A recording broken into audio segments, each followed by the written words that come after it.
శ్రీరాముని అంతరంగ సౌందర్యం మండోదరి ఎలా తెలుసుకుందో మీకు తెలుసా? రామరావణ యుద్ధం ముగిసింది.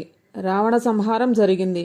ఇది నిజమని తెలిసినా జీర్ణించుకోలేని స్థితిలో ఉండి మండోదరి. ఎందుకంటే ముల్లోకాలను గెలిచిన నా భర్త అల్పుడైన మానవుడు చంపడం ఎలా సాధ్యం?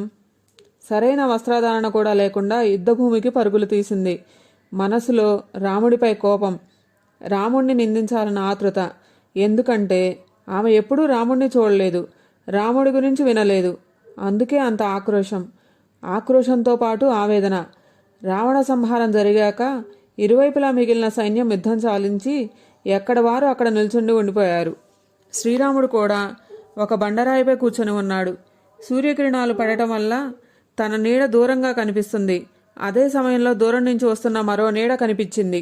ఆహార్యం చూస్తే అది శ్రీమూర్తి నీడ అని శ్రీరామునికి అర్థమైంది. ఆ నీడ తన నీడ దగ్గర పడుతున్న కొద్దీ గమనించి టక్కున లేచి పక్కకు తప్పుకున్నాడు శ్రీరాముడు. అంత బాధలో ఉన్న మండోదరి శ్రీరాముడి వ్యక్తిత్వం ఎంత విలువైందో తెలుసుకుంది. ఒక్క ఘటనలో శ్రీరాముడిపై ఉన్న కోపం, క్రోధం ఒక్కసారిగా మాయమైంది. జై శ్రీరామ్.